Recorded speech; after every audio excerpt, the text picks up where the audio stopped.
예수님의 이름으로 기도합니다. 아멘. 아멘. 좋은 아침입니다. 오늘 현장에 나오신 분들도 좋은 아침, 또 오늘 온라인으로 예배 드리신 모든 분들도 좋은 아침입니다. 하나님께서 오늘 주신 말씀 우리 함께 나눌까요? 레위기 24장입니다. 레위기 24장 1절부터 쭉 다 봐야 되는데 1절부터 9절까지만 보도록 하겠습니다. 제가 가진 성경책으로 구약성경 184페이지 레위기 24장 1절부터 9절까지 여러분과 제가 한 절씩 교독해서 읽도록 하겠습니다. 제가 먼저 1절 읽습니다. 여호와께서 모세에게 말씀하여 이르시되 이스라엘 자손에게 명령하여 불을 켜기 위하여 감람을 찧어낸 순결한 기름을 내게로 가져오게 하여 계속해서 등잔불을 켜둘지며 아론은 회막안 증거궤 휘장 밖에서 저녁부터 아침까지 여호와 앞에 항상 등잔불을 정리할지니 이는 너희 대대로 지킬 영원한 규례라. 그는 여호와 앞에서 순결한 등잔대 위에 등잔들을 항상 정리할지니라. 너는 고운 가루를 가져다가 떡 12개를 굽되 각 덩이를 10분의 2 에바로 하여 여호와 앞 순결한 상 위에 두 줄로 한 줄에 6씩 진설하고 너는 또 정결한 유향을 그 각 줄 위에 두어 기념물로 여호와께 화제를 삼을 것이며 안식일마다 이 떡을 여호와 앞에 항상 진설할지니 이는 이스라엘 자손을 위한 것이요 영원한 언약이니라. 9절 함께 읽습니다. 이 떡은 아론과 그의 자손에게 돌리고 그들은 그것을 거룩한 곳에서 먹을지니 이는 여호와의 화제 중 그에게 돌리는 것으로서 지극히 거룩함이니라. 이는 영원한 규례니라. 아멘. 하나님의 말씀입니다. 참 삶을 살아가면서 지칠 때가 있죠. 목사도 예외가 아닙니다. 목사라고 해서 지치지 않는 것 아니고요, 피곤하지 않는 것 아니고요, 힘든 일 없는 거 아니죠. 힘든 일을 겪을 때도 있고 어려울 때도 있습니다. 우리 모두가 다 그렇게 살아가고 있죠. 그때마다 우리의 피곤한 것과 지친 것을 이렇게 다시 리프레시, 새롭게 해주는 것들이 있습니다. 소울푸드라고 하죠. 우리가 좋아하는 음식 먹으면 힘이 나는 거예요. 힘이 나는 거예요. 또 제가 좋아하는 음악을 들으면 또 마음에 평안이 있기도 하죠. 그 중에 하나가 저는 힐링 플레이스, 우리의 마음을 좀 편안하게 해주고 또 우리의 마음을 좀 이렇게 위로해주는 그런 장소가 있다고 생각합니다. 그런 장소를 찾아가면 참 힘이 되고 또 마음의 안정을 찾게 되죠. 제가 지난 6월 달에 아마 새벽 예배 시간에도 제가 소개했던 기억이 있는데요. 제가 참 좋아하는 장소는 아무도 없는 우리 교회 예배당입니다. 한 새벽 3시, 4시, 오늘은 제가 조금 늦잠 자서 5시에 나왔는데 한번 새벽 3시, 4시 정도쯤에 나오면 교회가 조용합니다. 그냥 불이 다 꺼져 있어요. 그리고 앞에 스테인글라스가 다 켜져 있는 모습을 이 앞자리에서 우두커니 쳐다보고 있으면 제 마음이 참 힐링이 돼요. 저는 기도원을 잘 안 갑니다. 기도원 가지 않고 여기 있어도 되잖아요. 제가 맡겨주신 교회고 또 섬김의 장소인데 뭐 어디 가서 따로 기도할 필요가 뭐가 있겠어요. 물론 그렇게 기도하시는 분도 있고요, 제 친구 목사들도 그러고 저도 그럴 수 있다고 생각합니다. 하지만 날마다 그냥 교회 예배당에 나와서 우두커니 성전을 바라보들 때 참 제 마음의 위로가 돼요. 제 사무실이 전 참 좋습니다. 사무실에서 설교를 준비하고 또 찬양을 들으면서 성경책을 읽는 그곳이 어떻게 보면 저에게는 힐링 플레이스라는 생각도 들고요. 우리 성도님들 새벽 예배 끝나고 저를 가끔 가다가 발견하실 때가 있는데 제가 아무도 안 볼 때 주로 다니긴 하지만 우리 교회 뒤에 그 산책로가 참 아름답습니다. 아직까지 우리 교회를 다니고 계시는데 산책로를 한 번도 안 가보셨다? 그건 간첩이에요, 간첩. 우리 교회를 오랜만에 찾으시는 분들이나 처음 찾으시는 분들, 또 우리 교회 게스트하우스에 머무르시는 분들이 우리 교회 뒤에 있는 산책로가 미국에서 가장 아름답다고까지 말하고 가신 분도 있어요. 정말 아름답습니다. 그곳을 그냥 봄이면 여름이면 가을이면 겨울이면 다 그 사계절마다 달라요. 하나님의 솜씨를 다시 한번 느끼면서 산책할 때 얼마나 좋은지 몰라요. 예, 그렇습니다. 우리에게 위로가 되는 장소들이 있다는 거죠. 지난 수요일에 제가 레위기 말씀을 나누면서 하나님과 만나는 시간, 절기에 대해서 함께 말씀을 나누었죠. 근데 오늘은요, 제가 이렇게 장소에 대해서 말씀드리는 이유가 하나님과 만나는 특별한 장소가 있다는 거예요. 물론 하나님은 어느 곳에나 계십니다. 무소부지하시다고 하죠. 하나님이 안 계신 곳이 없어요. 예전에 우리 최인돈 전사님이 이런 예화를 들어주셨던 기억이 아직도 나는데요. 하나님이 계신 곳이 어디 있는지 말하면 너희들한테 사탕을 줄게, 주일학교 선생님이 말했다는 거예요. 그런데 그 중에 참 맹랑한 아이가 하나 있었다는 거죠. 선생님, 그러면 하나님이 안 계신 곳 알려주시면 제가 사탕 2개 드릴게요. 뭐 이렇게 말했다는 거예요. 뭐 만들어낸 얘기인지 진짜 얘기인지 모르겠지만 그래요. 하나님이 안 계신 곳 그 어디도 없습니다. 다윗이 고백했죠. 사망의 음침한 골짜기를 다닌다 할지라도 주님께서 나와 함께 하심이라. 다니엘의 세 친구와 풀무불에 있을 때에도 그곳에도 함께 계셨죠. 다니엘이 사자굴에 있을 때에도 하나님께서 함께 계셨죠. 요셉이 애굽으로 팔려가서 그 보디발의 집에 있을 때에도 하나님은 함께 하셨고, 그리고 그 감옥에 들어갔을 때에도 하나님은 함께 하셨죠. 하나님이 안 계신 곳 없습니다. 어느 곳에나 계십니다. 그렇기 때문에 우리가 어느 곳에서나 하나님을 예배할 수 있어요. 그럼 교회 나올 필요가 뭐가 있어요? 그렇죠? 근데 우리 예수님도 보세요. 우리 예수님께서 기도하실 때 어느 곳에서나 기도하셨지만 습관을 따라서 정해진 장소에서 기도하셨어요. 그곳이 바로 겟세마네 동산이었죠. 우리 예수님은요, 여러분들이 복음서를 잘 읽어보세요. 예수님께서 명절이 되시면 항상 예루살렘에 올라가셨어요. 성전에 올라가셨어요. 어느 곳에나 계시는데 왜 굳이 예루살렘까지 걸어서 올라가실 필요가 뭐가 있겠어요? 누가복음 2장에 보면 예수님께서 12살 때 성전에 올라가셨죠. 그런데 아버지 요셉과 어머니 마리아가 예수님을 잊어버렸잖아요. 어디 계셨어요? 성전에 계셨죠. 그때 예수님께서 뭐라고 말씀하셨죠? 내가 아버지 집에 있는 곳, 당연한 것 아니냐고. 어느 곳에나 계시지만 우리가 특별한 장소에서 하나님을 만나는 거 필요하다는 거예요. 제가 지난 수요일에 말씀드렸죠. 하나님과 만나기 위해서, 누군가 만나기 위해서 우리가 어떻게 해야 된다고요? 시간을 정해야 된다고요. 시간만 정하면 안 되죠. 장소도 정해야 돼요. 우리 6시에 만나자. 근데 어디서 만나는지 모른다면 어떻게 만날 수 있겠어요? 시간과 함께 장소를 정해야지. 시간과 장소가 딱 맞을 때 거기서 만날 수 있죠. 그런 의미에서 우리 하나님께서 그곳에만 계신다는 것이 아니지만 그 특별한 장소에서 우리를 만나주시고 우리와 함께 교제하시고 우리 가운데 역사하시는 곳, 그것이 바로 오늘 레위기서에서 말하고 있는 바로 성막이죠. 성막이 어떤 곳입니까? 텐트 오브 미팅, 만나는 곳이에요. 하나님을 만나는 곳이죠. 그곳에 만나는 곳은 특별하게 만들어져 있어요. 처음에 들어가면 여러분 오늘 성막에 대해서 다 설교할 수는 없죠. 일주일 내내 설교해도 모자란 것이 성막 설교인데요. 제단이 있습니다. 또 물두멍이 있습니다. 또 들어가면 향이 있고 또 떡상이 있고 또 등잔이 있죠. 그리고 휘장을 지나면 뭐가 있죠? 지성소에 뭐가 있죠? 하나님의 법궤가 있죠. 그 시은좌라고 하는 곳에서 우리 주님께서 우리를 만나주신다고 말씀하고 있죠. 그 특별한 장소에 나아가 주님을 만나는 것, 이것이 우리 가운데 필요하다는 거죠. 그런데 오늘 특별히 레위기 24장 1절에서 9절에서는요, 다른 거 다 차지하고 특별히 등잔불과 떡상을 소개하고 있어요.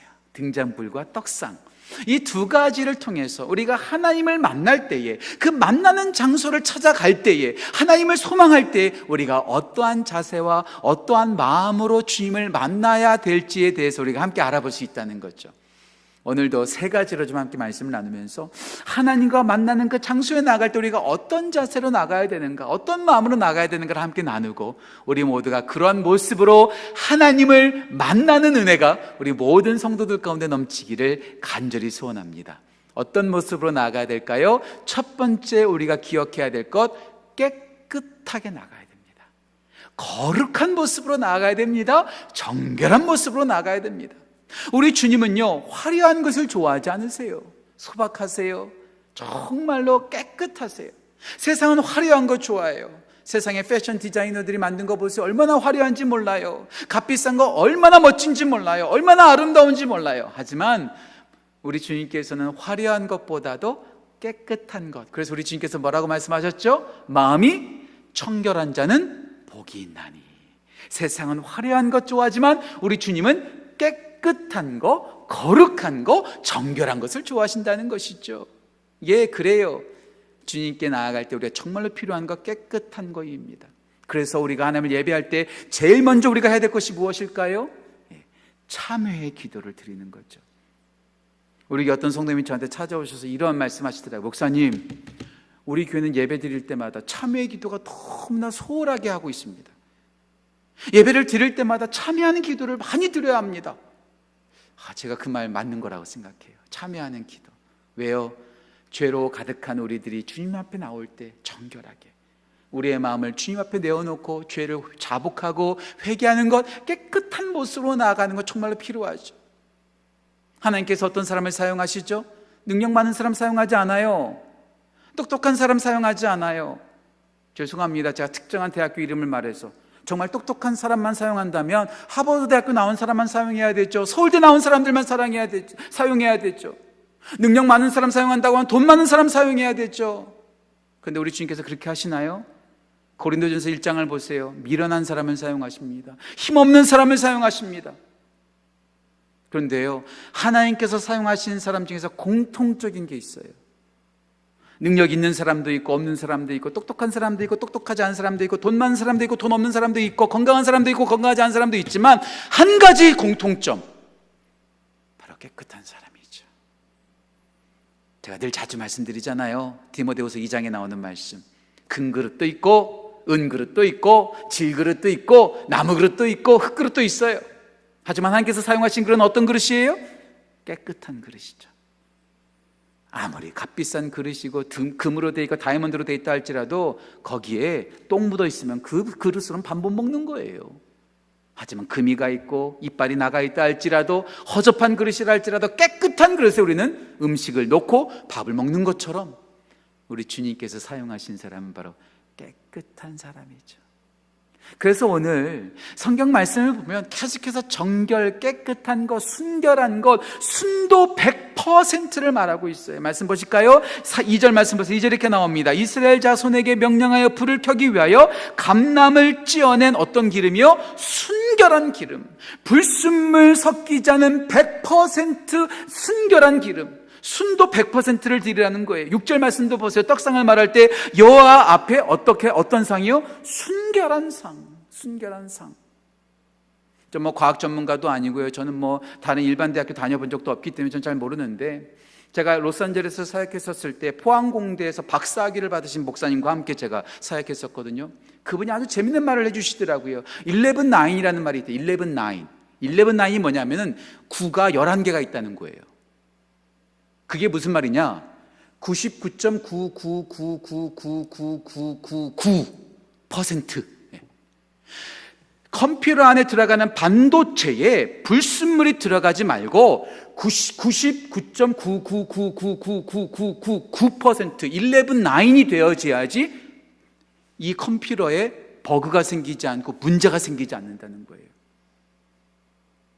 컴퓨터 하나를 만들 때에도, 가전제품 하나를 만들 때에도 순도 100%에 가까운 것을 만들려고, 여러분 한번 생각해보세요. 뉴스에서 여러분들 반도체 만드는 광경 보신 적 있으세요? 어떻게 만들죠? 밀실에 들어가서 머리부터 발끝까지 하얀 옷 입잖아요. 막 머리도 얼굴 다 가리잖아요. 왜 그럴까요? 그게 모르겠어요. 저도 또 오늘 또 과학 전문가가 또 보시고 계실지 몰라서. 불순물 들어가지 않게끔 하는 거 아니겠어요? 음식을 만들 때 어떻게 합니까? 위생을 철저하게 하잖아요.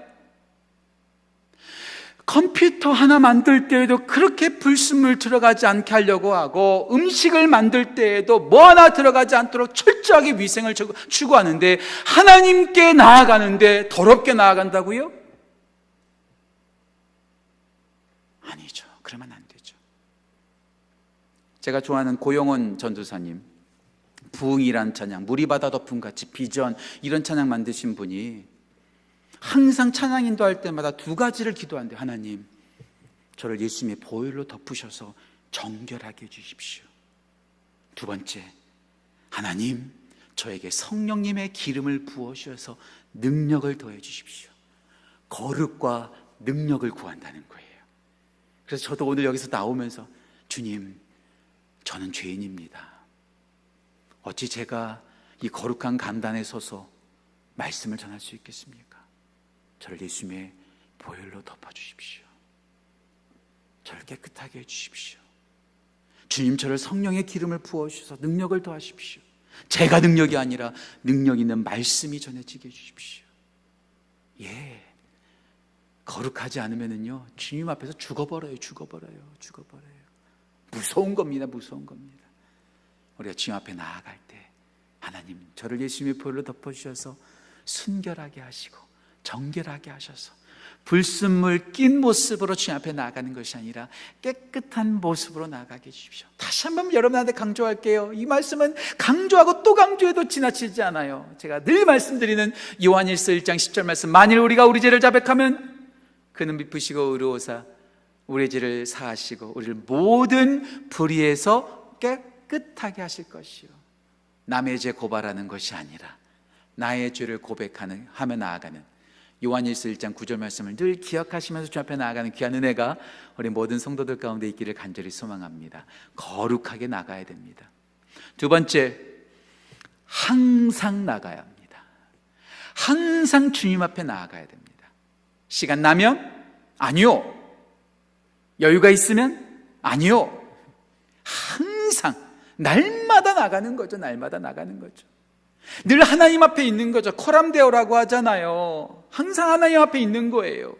지금 새벽 예배 시간에만 주님을 예배하나요? 주일날에만 주님을 예배하나요? 일터에는 주님 안 계시나요? 아니요. 항상 예배하는 거죠. 사람이 넘어지는 거요, 한순간입니다. 목사들 많이 타락한다고 하잖아요. 목사들이 날마다 죄만 짓고 있는 줄 아세요? 그런 분들이 아니요. 기도도 하시고요, 말씀도 읽으시고요, 설교 준비도 하시는데 한순간 탁 들어오는 거예요. 다윗은 항상 하나님과 함께 동행했어요. 동굴 속에서도 하나님을 찬양했어요. 사울에게 쫓기는 상황 속에서도 하나님을 찬양했어요. 어느 순간에서 하나님을 찬양했어요. 그런데 어떤 한순간에 탁 밧세바가 눈에 보이는 거예요. 그냥 넘어지는 거예요. 지난주에 이동훈 목사님이 설교하시면서 이런 말씀하시더라고요. 하나님의 사람에게는 방학은 없습니다. 방학 없다는 거예요. 언제 공격할지 몰라요. 너희 대적마귀가 우는 사자처럼 집어삼킬 자를 찾기 위해서 날마다 우리를 도사리고 있다는 사실. 항상 깨어 있어야 되는 거죠. 그래서 항상 주님 앞에 나가야 되고, 내가 주님 앞에 있다는 항상 그 임재 의식 속에 살아가는 것이죠. 그래서 오늘 등잔을 말하고 떡상을 말하면서 가장 많이 나오는 단어가 항상이라는 단어와 계속이라는 단어입니다. 말씀 보실까요? 2절 말씀 보세요. 2절에 이렇게 나옵니다. 순결한 기름으로 내게로 가져오게 하여 어떻게 해요? 계속해서 등잔불을 어떻게 켜둘지니. 예배의 불이 끊어지지 않도록, 기도의 불이 끊어지지 않도록, 말씀의 불이 끊어지지 않도록, 은혜의 불이 끊어지지 않도록 계속해서 켜놓으라는 거예요. 3절 말씀도 보세요. 아론은 회막안 증거계 휘장 밖에서 저녁부터 아침까지 여호와 앞에 어떻게 해요? 항상 등잔불을 켜둘지니. 8절도 보실까요? 8절 이렇게 또 나옵니다. 안식일마다 이 떡을 여호와 앞에 어떻게 해요? 항상 진설할지니 이는 이스라엘 자손을 위한 것이요 영원한 언약이라. 우리의 예배가, 우리의 기도가, 우리의 믿음이 스탑되고 정지되는 날이 없기를 간절히 소원합니다. 제가 정말 좋아하는 시 가운데 라조렛이라는 시가 있어요. 라조, 러시아 사람이 쓴 시인데요, 이런 말이 이런 겁니다. 여러분한테 한번 소개했던 기억이 있어요. 제가요, 이 세상에서 당신을 사랑하는 사람이 1000명이라면 그 1000명 중에 나도 끼어 있을 것이요, 이 세상에서 당신을 좋아하는 사람이 100명이라면 그 100명 중에 나 라절도 끼어 있을 것이요, 이 세상에서 당신을 좋아하는 사람이 10명이라면 그 10명 중에 나 라절도 끼어 있을 것이요, 이 세상에 당신을 좋아하는 사람이 단 한 사람뿐이라면 그 사람은 나 라졸일 것이요, 그리고 이 세상에 당신을 사랑하는 사람이 단 한 명도 없다면 나 라졸이 죽었다는 것을 알고 계시오. 죽는 그 순간까지 당신을 사랑하겠다라는 아주 로맨티스트의 시죠. 전 이 시가 하나님을 향한 우리의 시가 되었으면 좋겠어요. 내 목숨이 닿는 순간까지 하나님을 찬양하고 하나님을 예배하고 하나님께 나아가는 것. 찬송가 288장의 찬송처럼 나 사는 동안 끊임없이 주님을 찬송하겠다고. 오늘 우리가 찬양했던 것처럼 내 주를 가까이 하게 하면 고생이나 어려움이나 어떤 순간이라 할지라도 내 목숨이 있는 동안은 주님을 찬양하겠노라고. 조지 필드가 말했죠. 나는 녹슬어 없어지는 인생이 아니라 닳아 없어지는 인생이 되겠다. 이제 나이도 들고 섬길 만큼 섬겼으니까 이제 쉬엄쉬엄 섬기고 쉬엄쉬엄 예배해야지. 아니요, 내 목숨이 닿는 그 순간까지 끊임없이 주님을 예배하고 항상 계속해서 주님을 찬양하고 주님을 바라보는, 이것이 바로 하나님께 나아가는, 그 약속의 장소로 나아가는 우리들의 자세야 되지 않을까요? 깨끗한 모습으로 나아가십시오. 그리고 항상 계속해서 나아가십시오. 마지막 세 번째입니다. 하나님께 나아가십시오. 장소 중요해요. 어떤 모습으로 나아가느냐, 어떻게 예배를 드리느냐, 어떤 방식으로 예배 드리느냐, 어떤 순서로 예배를 드리느냐 참 중요합니다. 하지만 그보다 더 중요한 것은 하나님께 예배한다는 거예요. 많은 성도들이, 많은 목사님들이, 많은 분들이 형식에 매여서 하나님을 잊어버릴 때가 참 많습니다. 이번에 장한준 목사님 설교 제가 들으면서 참 많이 은혜를 받았고 저도 새롭게 알게 되었는데요, 우리 바리새인들이 그 율법 해야 되는지 말아야 되는지 그거 재밌게 들으셨어요? 저는 그거 얼마나 재밌었는지 몰라요. 네. 장 목사님만 보면 저는 웃음이 나요. 약간. 그렇게 심각한 얘기도 재밌게 얘기해 주시니까. 미슈나라고 하잖아요. 이걸 해야 될지 말아야 될지, 던졌는데 뭐 왼손으로 받으면 일이 되고 뭐 말해 주셨잖아요. 하나님은 관심 없어요. 내가 이걸 지키느냐 안 지키느냐, 저 사람이 지키느냐 안 지키느냐, 항상 그것만 관심이 있어요. 하나님은 관심 없어요. 등잔대를 준비하고 떡상을 준비하는데 어떻게 준비하는 거 그것만 생각하고 하나님을 잊어버린다면 그것은 뭔가 잘못된 거죠. 잘못된 거죠. 주객이 전도된 거 아니겠습니까? 본질을 잃어버리면 안 되죠. 우리가 항상 나가야 되는 이유가 뭐예요? 하나님이 거기 계시니까. 우리가 깨끗하게 나가야 되는 이유가 뭐예요? 우리 주님이 거룩하시니까. 그런데 거룩하신 주님 생각하지 않고 저 사람은 죄를 회개하나 안 회개하나, 저 사람은 예배를 나왔나 안 나왔나. 그러니까 교회가 항상 문제가 있고 우리들의 삶 가운데 항상 까다로운 거 아니겠습니까? 형식도 중요하지만, 법칙도 중요하지만 더 중요한 것은 예배를 받으시는 하나님께 나아가는 것. 그래서 오늘 본문에서 순결하고 깨끗하다는 말과 항상과 계속이라는 말과 함께 가장 많이 나오는 단어 가운데 하나가 뭐냐면 여호와 앞에라는 말입니다. 여호와 앞에. 말씀 보실까요? 4절, 6절, 8절입니다. 4절에 이렇게 나오죠. 그는 여호와 앞에서 순결한 등잔대 위에 등잔들을 항상 전리하죠. 순결한 것보다도 더 앞서는 게 뭐예요? 여호와 앞에예요. 6절 말씀도 보세요. 여호와 앞 순결한 상 위에 두 줄로 한 줄에 6씩 진설하고. 순결한 것도 중요하지만 어떻게 해요? 여호와 앞에. 8절 말씀도 이렇게 나와 있죠. 안식일마다 이 떡을 여호와 앞에 어떻게 해요? 항상 진설할지니. 항상 예배하는 것도 중요하지만 여호와 앞에. 여호와가 빠지고 항상만 있다면, 여호와가 빠지고 거룩만 있다면 아무런 쓸모 없죠. 어떻게 예배해야 된다고요? 하나님 앞에. 누구에게 예배해야 된다고요? 하나님께. 내일부터 11월 달까지 계속해서 믿음에 대한 설교를 제가 나눌 겁니다. 히브리서 11장 믿음의 전당. 새벽 예배 나오신 분들, 새벽 예배 드리신 분들 미리 제가 예고편입니다. 내일 드릴 말씀 똑같은 예배 미리 말씀드릴게요. 믿음도 중요하지만 무엇을 믿느냐가 중요한 거예요. 무엇을 믿느냐가 중요한 거예요. 예배하는 것도 중요하지만 누구에게 예배하느냐가 중요한 거예요. 사람 보라고 예배한다면, 내 만족을 위해서 예배한다면 그것이 하나님께서 기쁘시게 받으실 만한 예배가 되겠습니까?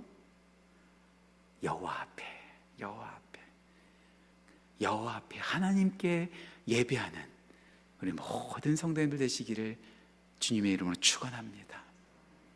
우리 온 교회와 온 성도들 졸업하면 우리 모두가 깨끗한 모습으로 변함없이 항상 하나님께 예배의 그 처소에 나아가 하나님을 만나고 하나님을 경험하는 은혜가 우리 모두 가운데 넘치기를 간절히 소망합니다. 기도하겠습니다. 하나님 아버지, 우리를 만나주시고 우리를 기다려주시니 얼마나 감사한지 모릅니다. 죄 많은 우리, 더러운 우리들을 만나주시는 주님, 우리가 그 주님 앞에 깨끗하게 나아가게 하시고 시간 나면 나아가는 것이 아니라 항상 주님 앞에 나아가게 하시며 형식과 여러 가지 모습들보다도 하나님 한 분께 집중하며 예배하는 우리 모두 될 수 있도록 인도하여 주옵소서. 내일 주일입니다.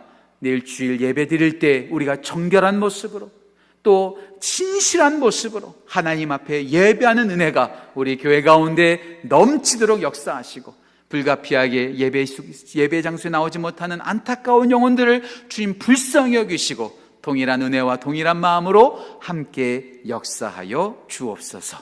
감사드리며 귀하신 예수님의 이름으로 기도합니다. 아멘. 하늘에 계신 우리 아버지여, 이름이 거룩히 여김을 받으시오며 나라가 임하시오며 뜻이 하늘에서 이루어진 것 같이 땅에서도 이루어지이다.